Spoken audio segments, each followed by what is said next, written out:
Thank you all for joining us this evening. We are here with the phenomenal Ivan Adorno, who is the director of YSS. So how about you take it from there? Give us your background and tell us more about yourself, Ivan. Well, as you said, I'm the director of YSS for the city of New Brunswick. I am a father of two. I have a 6-year-old son and a almost 8-week-old son. I grew up here in New Brunswick. Went to school here in New Brunswick. I moved back. My parents moved back into New Brunswick when I was 3 years old. I was born in Puerto Rico. All right. So we moved back when I was 3 years old. Grew up here in New Brunswick. Went to school K to 12. Spent some time at Rutgers, and just been a part of as much of New Brunswick life as I can be. And Yeah. can be growing up. Got it. So speaking of that, you went to school here, you live here, Mm-hmm. your family, your child goes to school, your wife works in the school with me, Mm-hmm. actually, Yep. Roosevelt. Describe your experience just having that 360 experience living, working, playing in this city. It's been interesting. It's kind of fun, kind of looking back on it growing up. Looking back on now how I grew up, it was just a super diverse community. Mm-hmm. Growing up, and I went to a couple of different schools throughout the city. I went to Roosevelt. I went to Redshaw. I went to Woodrow, and super diverse community. And all of that is still current influences. Like if you look at my playlist on my iTunes, man, it's Yeah. ridiculous. Just the different influences of where I grew up and who I hung out with. Which was awesome. Like looking back on it now, I'm very happy that I had such an array of people around me, Mm-hmm. um, and the opportunities to grow up here. I'm also a product of a lot of the social services of New Brunswick. I am a former YSS student. Yeah. I got into quite a bit of trouble in YSS when I was a student, but I was here. I participated in rec leagues. I participated in, after school programs. And as I got older and as I grew and made more friends and had more opportunities, I just got more and more involved on the social side of things. As young as a teenager, even in elementary school, I remember writing, doing a lot of writings. I still do writing. A lot of it was focused on like social issues and social consciousness. And I was a 7th grader, not really knowing much of the world other than the little pocket that I was in. Mm-hmm. But I think a lot of that lends to the fact that I grew up in such a diverse city and saw so many different things and experienced so many different people. So it's pretty awesome, like just growing up here. Now on the other side of things, being somebody who works for the city, who does programming, who has a wife who teaches to mime, born in Puerto Rico, came here when she was young, went through New Brunswick schools, went to Rutgers University. Yeah. On the other side, and now we're raising our son and our, living here in New Brunswick. I still have that same respect for what the city is and how much of a melting pot it is. And we try to make sure that our son experiences as much as that, the oldest son experiences as much as that as possible. And he himself has such a wide range of different friends, and it's great to see, and it's fun to be a part of. It's fun to still be a part of. It was a good childhood. I had a lot of fun running around a lot of different neighborhoods. And again, like I have still such a wide range of friends because of just how I grew up. So you make some very good points in regards to your development, the development of your child now. Specifically, within YSS, what impact would you say YSS had on your development into who you are now? It might come off a little cheesy, but YSS was one. I got into the program, just to hang out with some friends after school, play a little ball. I was terrible at basketball, but play a little bit, hang out a little bit, um, you know, kick it to some girls, just the things you do in after school programs, and but as I needed to volunteer while I was in high school, it was the first place I thought about volunteering because I was so familiar with the structure of the program. Mm-hmm. And while volunteering in high school at like 14, 15 years old, I was like, this would be a cool job to have, you know? So I started picking the brains of like the part-time employees at the time. Yeah. You know, what are your hours? It's like 3 to 6. I was like, oh, I can make it here after school, you know? And then once I got of age, I actually started working part-time. And then my mind started spinning. I was like, this is awesome. I started picking the brains of the full-time employee. Like, what do you do? And what time do you get up? And he was like, oh, our hours are 10 to 6. And I'm like, that's awesome. I'm going to be up early for this. This Yeah. is the best thing in my life. And so it was funny. I was in peer leadership as a senior in high school. And at the end of the year, they asked you, like, what's your 5-year plan? And at that point, I was already working the after-school program like 3 years. And I said, I want to run an after-school program within 5 years. You know, that's what I want to do. 5 years, I want to be running an after-school program. And a year after high school, I was already a full-time employee with the city running an after-school program. And to me, it was like great at the time, thinking like 10 to 6, I could do that. I'm out early. I've got to wake up early. Like, it was just great. And then you develop, and now my hours are way different and way crazier. But all that stemmed from me just showing up in the after-school program and just seeing something like I liked a lot. Yeah. I was always into education. My mom's a teacher. My mom taught for 30 years at Pratt. Mm-hmm. My wife's a teacher. You know, I'm always into education. I'm always into learning. I make a joke all the time that I got my schooling in New Brunswick schools. I got my education in the city of New Brunswick. Got it. And so, but I'm deep into education, but I get massive anxiety being in a classroom either way. Mm-hmm. As a student and so I didn't envision myself being a teacher, even though I probably would have been a decent teacher. But I wanted to make an impact, still be able to like teach, but not be in a classroom. Got it. So the after school setting kind of gave me that leeway to do that kind of stuff. So, it's been fun. It's been an interesting like journey. Never in a million years would I have told you at 16 years old that I would be the director of YSS. Yeah. So, but it's been a fun journey. So let's dig into the comments. There's a lot of action going on. A lot of action in here. So I see a question. Did you have a ponytail then, or did that come later? I know I'm rocking the baldy now because, you know, it's a little hard to get a barbershop, so I might as well just cut it all off. But I had a lot of long hair. Nice way to put it. Yeah, I had hair at one point down to way past the middle of my back. My son right now, my 6-year-old, has hair all the way down to his ankles. Wow. So yeah, I just I had a lot of long hair. I had a lot of red hair. I had a lot of blonde hair. I've had a lot of, you know, I'm an outside the box type individual, not a very I would always consider myself a nonconformist that realized that you have to conform to effect change. Mm-hmm. Got it. And I see another comment. It says, Jennifer says that the program really kept her out of trouble. So let's talk about that. Let's get into the programming now, right? Okay. Programming of YSS and the current programming, the traditional programming from when you came up to now, and then what your vision of the future is, of course, due to this current pandemic. So let's walk through that transition. We early on, at least when I was in, it was a little bit less homework assistance, less academic, a little bit more recreational based. Almost just like a safe haven type of boys and girls club, like you know, go in the gym, hang out with some people, play some ball. But we didn't have the numbers we had in the city at that time. You know, my graduating class at Woodrow was 17, I believe. You 17? Know, the school had 250 kids. You know, so we didn't the last count I had of my retro program this year, just my after school program was 250. You know, or last year was 250. That was the entire Woodrow school when I was growing up.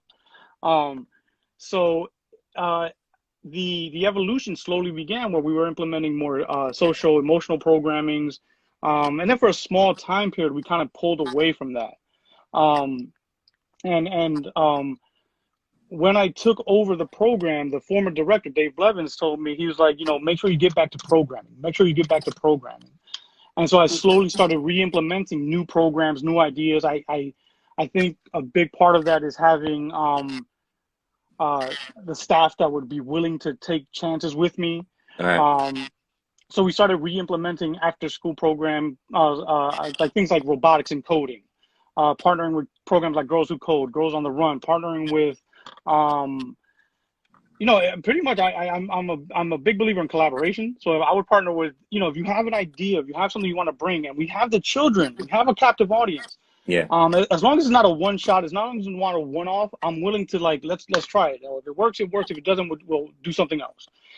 So it was bringing in programming, bringing in skilled individuals, and just going back to the programming that helped me out, that helped out tons of other kids, thousands of other kids, hundreds of other kids that we had in the program. And I think, and that's still every day I'm thinking of what can we do next, including, with the recent climate and culture that's going on in the country right now, with the pandemic, with the protest. I have to start thinking in terms of a little bit more cultural-based programs, civic-based programming.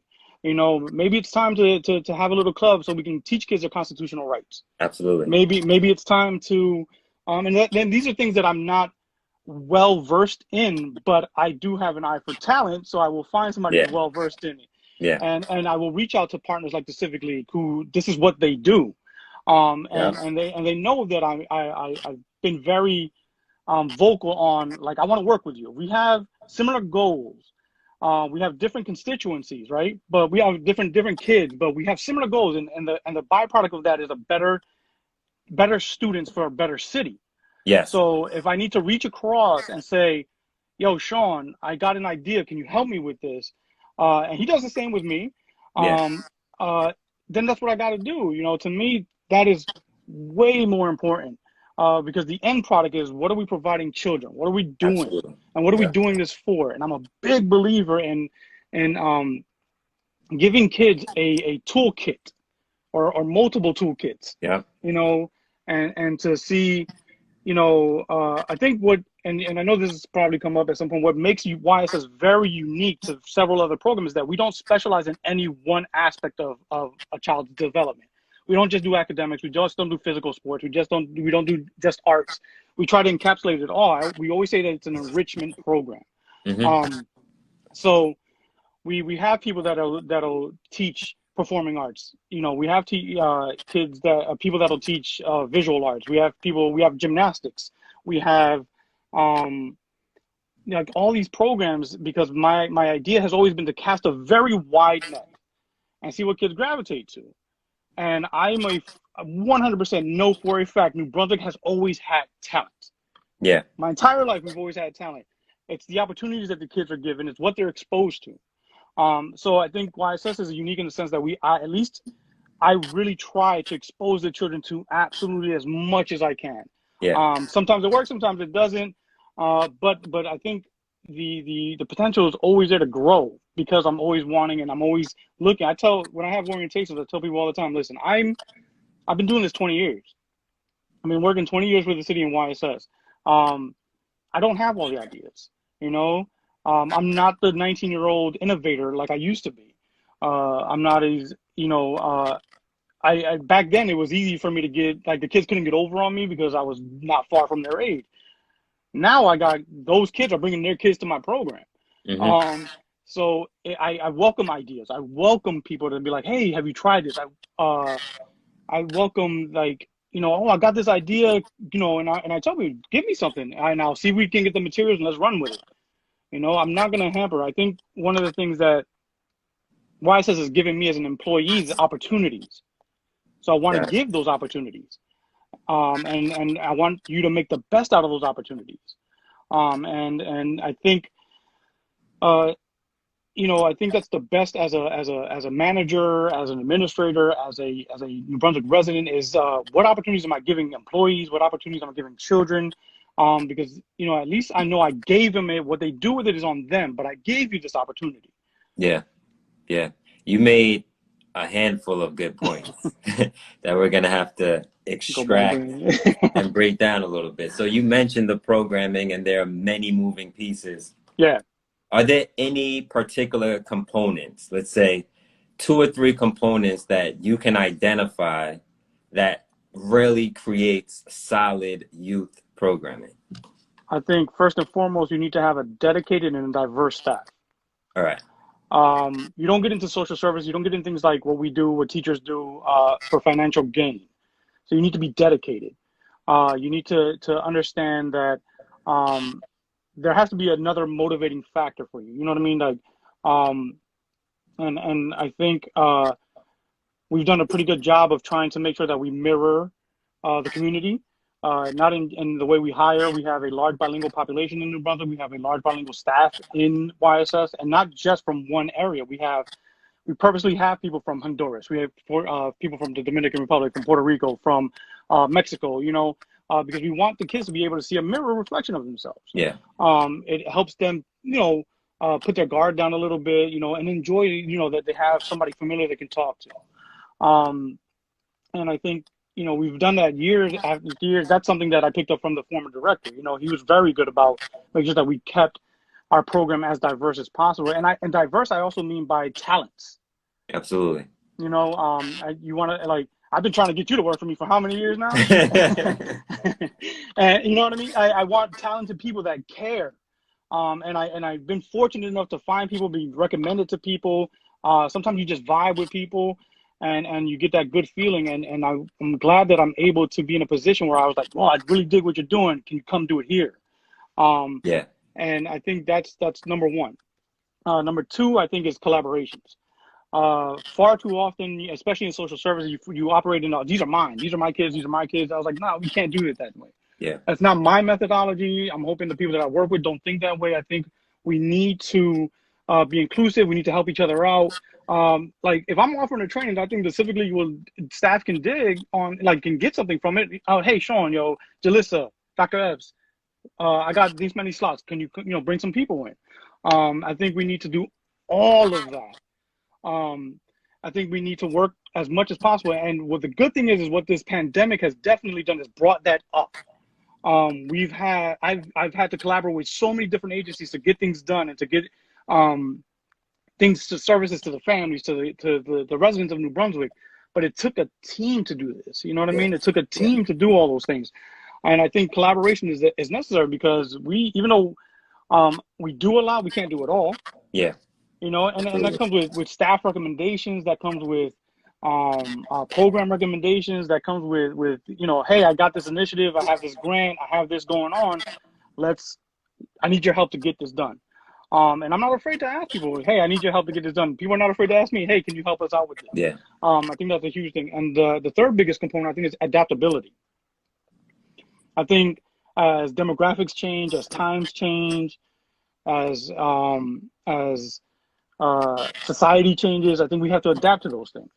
And I think YSS is 35 years old now. I think we've done a pretty good job of adapting to things and adapting and growing the program and slowly moving the needle and making sure that we keep our pulse on the community. And I think that helps that we hire, sometimes we hire high school students, we hire college students. We have such a wide range of people that keep that energy fresh. And I think being able to adapt your program and not stay stagnant and do the same thing over and over again, I think is a big reason why people want to come back. I say this, and it doesn't just mean from my program and the programs that YSS runs. I love when I go to a school, and whether it's YES, whether it's Civic League, whether it's PRAB's program, whether it's Catholic Charities, whoever, I love going in and hearing a kid say, I don't want to go home. Can you come back later? Yeah. That means we're doing our job. Absolutely. It absolutely blows I love it. It's my favorite part of every day when I hear it. And to me, that's what it's about. Kids want to stay with us. Yeah. And I'm sure other after-school programmers or other social service can attest to the fact that kids will gravitate to us much differently than they do their teachers. They open up a little bit more. They give us a little bit, maybe too much information sometimes of what's going on at home. But and sometimes it's just humorous, sometimes it's a little bit more serious, but they're willing to open up to us because we sometimes teachers can be put up here, Yeah, but the 16-year-old who's balling with me every day, he might be able to listen to me and just vibe, and I think that's a good thing that I think all of us across the board that do after school programs and work with children, it's a fun kind of side effect, we get. And so then we get a little bit, and then, at that point, the information we get, we can go back to the school and be like, hey, so-and-so has this issue going on at home, which is always, initially was the hardest part of the job for me. And then it becomes some of the part of like the need to do it. You need to make sure that everybody's on the same page because this only works if everybody's together. It absolutely. does, like, I legit think it takes a village. It does. Yeah. Yeah. Shout out to Keith. I don't think he's here now, but village work indeed, all the way. So we went over those three components: dedication, collaboration and partnership, adaptability, which I also feel are essential across the board, Mm-hmm. right? So let's really think about the future now, the future of youth programming, the future of community. I mean, the theme Mm-hmm. of our conversations is literally youth, community, and connection. Yep. And you hit on all of those components.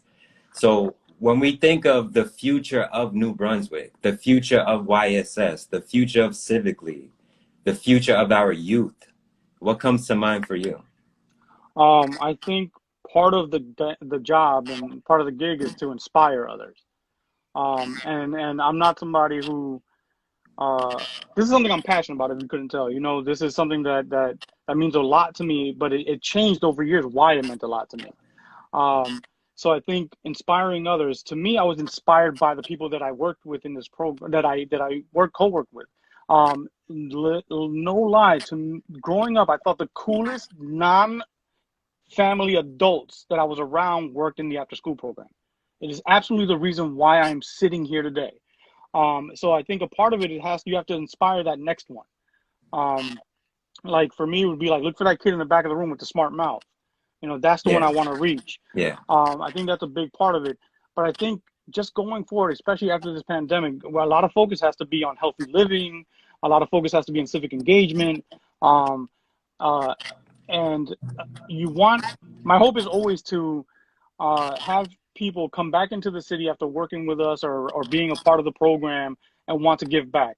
That reciprocity of hiring kids that I once had and Yeah. now they want to come back and work, and at least get their feet wet on some programming, or some kind of job that they know that it's not, that can be high pressure at times, but it's a job that you can learn easily from, you can grow from. And so it's again trying to make sure that we're constantly filling that cup, Yeah. and so the future of YSS is going to be eventually me getting old and tired, and the next Ivan is somewhere in my staff already, hoping to do more, hoping to give more, with the new ideas. And I think all of us are looking for that next person. All of us need to be grooming those type of people. Yeah. And I think that's a big part of what we have to do. I think we have to make sure that kids care about their community. And it's not easy, kids, they have a lot of social distractions. They have, kids are kids. Yeah. Teenagers are teenagers. But you will find enough that like, hey, like this is happening. What can I do?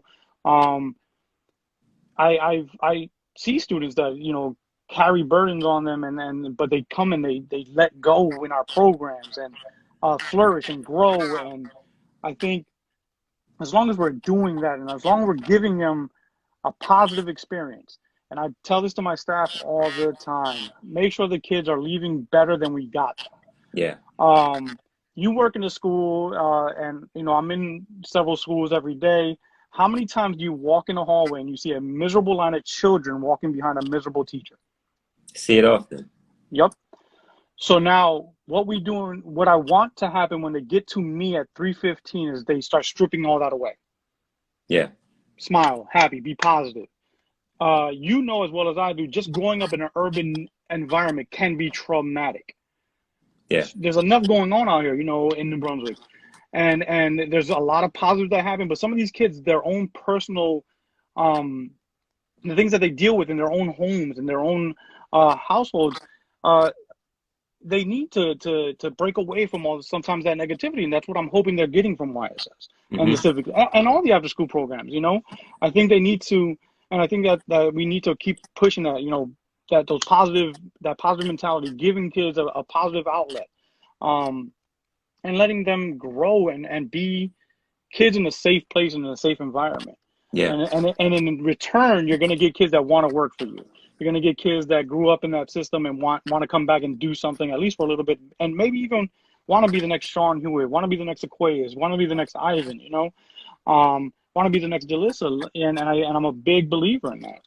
Yeah, absolutely. I am too. And you mentioned seeing that reciprocity, right? And seeing the rotation of students that we may have taught, who may have been in our programs, come back and want to work with us.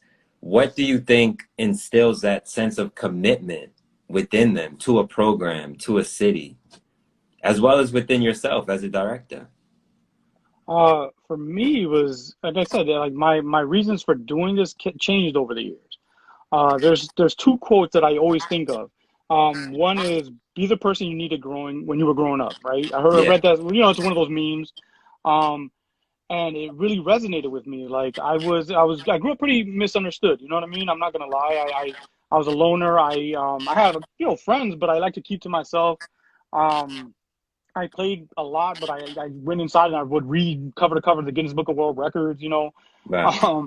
So to me it was like, who would I need? Who did I need at that time? And then that stuck with me for a while. And then the other quote that gets me, it's from I don't remember the name of the song, but it's do you serve a purpose or purposely serve? All right. And so those things are what I think of a lot. And now my focus is, like, I have a kid that's of age of these programs now. And I want to make sure that I build a program that I'm safe to put him in. Yeah. You know, he's a New Brunswick public school student. So I want to make sure that I have the next, like, everything. I'm here because of this program. So I have to make sure that this survives so that he can be there, his brother behind him, you know. Eventually, if you're still here, when you have children, your children can do this, you know. And I think that's a big part of this. As far as the staff, I think initially everybody kind of just wants a job, you know. And this is it's a little bit more relaxed atmosphere. You're not going to come out of here smelling like fry grease, you know. You got you know, you might get a couple pencil shavings on you here and there, but you know, it's a pretty relaxed atmosphere. You know, I'm not gonna lie, I'm a taskmaster at times, but you know, because I have goals that I want to reach. Yeah. But it's still a pretty relaxed atmosphere to work in. And I think eventually people that just wanted a job end up getting attached to the children, you know, and I think you get more from them than they get from you all the time. I promise you, it happens every day that I'm in the schools. Sometimes I would stop by one of the after school programs and just stare into the gym. And I've been asked, why are you doing that? I was like, you need a reminder why you're here. Yeah. You know, that's it. You know, I would always go and watch the kids play, laugh, and joke around. That's why you're here, you know? Yeah. And I think when people start working for us, they get that. They get the sense of like, oh, this is a good place to work, and like, I really like these kids, man. That's probably what I hear more than anything from, you know, since we haven't had programs and things like that. I hear that I miss the kids. I miss the kids. I miss the kids. Yeah. And I get that. Yeah. I think that's one of the things that I missed the most from being the person who ran an after school program to being the director of the after school program. I miss the just having children know me exactly, like when I walked into the door, you know, hey, Mr. Ivan, hey, Mr. Ivan. I think that's one of the things that I miss the most, since you know, you go up and now I'm dealing with the people that deal with the kids. But I miss that community feeling of, oh, Mr. Ivan's here, you know, hey, how you doing? But I do believe that, I think that's what keeps people here, is that they enjoyed their time here. They see an opportunity to maybe work here, make a little money, but then they get hooked by the kids. Yeah. Yeah, absolutely. And what you just mentioned, even applying it to teaching, when I speak to supervisors and they're out of the classroom, the one thing they miss are the students, right? And you mentioned your son, who's of age now for programming. Now that school has been out, programming is suspended. What are you doing to keep your son engaged? I have to give a lot of credit to my wife. All right. She, There we go. There we go. I absolutely do. She probably doesn't even know I'm saying this because I stole her phone to do this. All right. But she's a kindergarten teacher, so it helps that he's in kindergarten. He's also very bright, so he can burn through those packets really, really fast. So it's Yeah. all right. What do we add on to that? And she's been great at being able to get him to do other things and to keep adding on programs. Again, I'm fortunate enough to pull from people I know saying, "Hey, you're a first grade teacher. Can you send me stuff to keep him, engaged so that we can move him along?" Yeah. We're a mix of old school and new school in our house, so we do a little bit of positive reinforcement and still like, "Hey, what are you doing over there?" Who's the old school? Who's the new school? We both kind of flip flop. Right. I'm probably the heavy handed one. Like, I'm like more like, "Hey, knock it off." Enforcer, yeah. But she's done a phenomenal job. Mind you, my wife just got her master's degree, just had a baby, but she still keeps him on task. And to me, sometimes you got to dangle that carrot in front of him, like, no video games if you don't get this done. No, but it like one of the little, like having a baby in the house, he wants to read every night to the baby. Yeah. So now we got him reading, and his reading is increased so much because he wants to read to his little brother every night. Yeah. So it's that's amazing. Awesome to have, Yeah. He's also part of the dual language program. So he's learning so those that are listening that don't know what that is, he's learning simultaneously in English and Spanish to be proficient in all subjects in both of those languages. And we did that purposely because we want to challenge him, because we do know that he's can get through work pretty easily. And if he's anything like me, you get bored in school, you get in trouble in school. So I'm trying to avoid those kind of situations with him. Yeah. And I'm a bit like, I had no idea what the workload was going to be for that program, and it's intense. But I'm so impressed by that program. This kid went in there eyes like this because he was in the Spanish home the first week of school. Like, and we're asking him, like, "What do you do? You don't speak Spanish?" He goes, "I do this." I don't know. But then he starts listening to us in Spanish, and he's getting it without realizing it. He starts listening to, he can respond to us. He's responding in English mostly, but he's still understanding what we're saying to him in Spanish. Yeah. So there's, things like that. There's things that we know we're like, we got to keep up with that we haven't really, like, the other day I asked him what day of the week was. He was a little confused. So, but that's probably all of us right now at this point.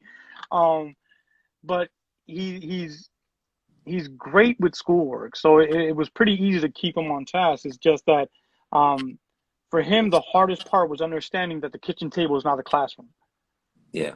Like, you don't get up off your desk at school. You can't get up off the kitchen table till you're done. That was the hardest part for him, is trying to make that transition. But the wife has done a phenomenal job of keeping him focused and on goal, and drawing from her resources as a kindergarten teacher as well. Yeah, that's awesome. Shout out to the wife for a phenomenal job, as well as for a phone that works so that we can no idea what I'm we bugging can out broadcast this right now. So before we get in to the last question, phasing out to the last question, is there anything on your mind now that you would like to share, being that you have this platform? My mind is always running. I don't know. I'm somebody who's I guess I would be probably an empath. Like, I feel that energy from what's going on in the world, what's going on in not just the protests, but the pandemic, and how difficult it's been for families, for individuals. Like, I'm a big believer in anti-stigma mental health issues, like anti-stigma campaigns. So I'm somebody who deals with anxiety. And so this has been rough for somebody who deals with anxiety, and I have a lot of friends that deal with it. So I'm very empathetic to what's going on in the world, and just dealing with the protests and having that first conversation with my son of hey, and what makes it even harder for him to grasp the concept of what why they're protesting, right? My brother is a cop. You know, Yeah. my brother's a police officer, and a lot of our close friends are police officers, and we have so much love for them, and they have love for the community, and to try to navigate that conversation wasn't easy, you know. Yeah. Shout out to Sesame Street for helping us out. Back CNN Saturday, right? um, so but it was very emotional. It was very, very difficult, and so to me, it was it was those things are it comes with being a parent. You know what I mean? You Absolutely. gotta slowly trickle in the ugly side of the world so they can appreciate the beauty of the world. You know what I mean? Absolutely. And so I think that's always on my mind is what message do we give him? What messages do we give our boys? What messages do we send them? And making sure that we try to, and I always end those conversations with love always wins. You know what I mean? Love Yeah. always wins, Logan. Love will always win. Good always will outweigh the Yeah. bad. And making sure that he understands that. I think the biggest advice I ever got to be a parent is to making sure that your child feels secure and loved and being present. Yeah.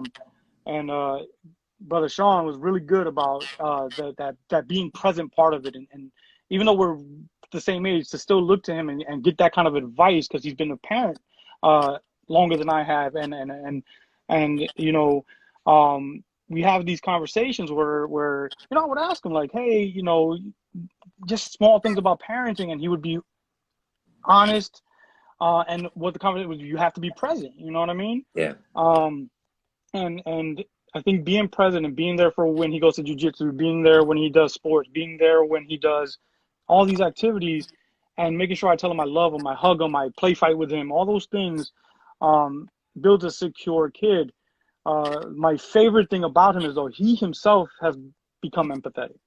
He cares so much about others. Absolutely. Share a story with you real fast. So he gets snacks from school every day, and we tell the teacher, you don't have to send them snacks. We got stuff at home. You know what I mean? But they do anyway. So we would bag everything, and every time we would see one of the transient individuals in the community, we would we would give them snacks and stuff like that. And he would want to be the one that does it and says, have a good day. Always tries to give him a message. One day, my wife's driving him to school, and he's mad because we don't have the snack bag, and he sees an individual in the corner there, and he says, "Mommy, stop the car! Stop the car! Stop the car!" Stops the car. She rolls down the window. He gives his snack from his lunch bag to him. Yeah. And he goes, if we don't do it, who's going to do it? Yeah. You know what I mean? And to me, that's like, if I do nothing else right with this kid, I'm in social services, my wife's a teacher, he's got that. You know what I mean? He's got that part down. And that matters a lot to me. Yeah, I mean, that's very touching, man. It sounds like a future Nobel laureate, Who knows? I can hope. That's a lot. That means a lot, especially at a young age, to have that sense of empathy and compassion and care for others in the community and people. So yeah, definitely he does have a huge heart. Lastly, to wrap things up, it's been an amazing conversation so far. Thanks everyone for joining us. What can we do to support the work of yourself and YSS? I think by design, our program was built so that we would be the ones taking care of others. We're a municipal funded program. We do everything with grants. What I would ask people to do is support our staff. You know what I mean? Just give them some positive feedback. Give them something to let them know they're doing a good job. It's easy to become jaded doing this work. It's easy to become disenfranchised doing this work. So just and if you have ideas of things that we can do, just let us know. Things that you saw in maybe another community if you came from somewhere else, and maybe we can pull it off. Maybe we can do it. This program is a program of support. And the best way you can support us is by being good to each other too. Be kind, be nice, we're a community program. We care about what we do. We care about the city. We care about the kids. So when you're coming, make sure you have all those things in mind that we're always growing. We're always trying our best. And I like, supporting my staff that's out there, that's working with your kids. just being kind to me. That's what's gonna matter. Absolutely. That means a lot. That means a lot. So I think that's a perfect way to wrap things up, cap things off. Youth, community, connection, Ivan Adorno, director of YSS. It's unique to our city. Yes, let's keep things going. Let's keep building together as a community. Let's keep Absolutely. building as organizations. And we have a bright future. So let's keep investing in the youth and the children. Definitely. Definitely. Thank you so So, much. absolutely. Thank you, everyone, for joining us. We will see you next week.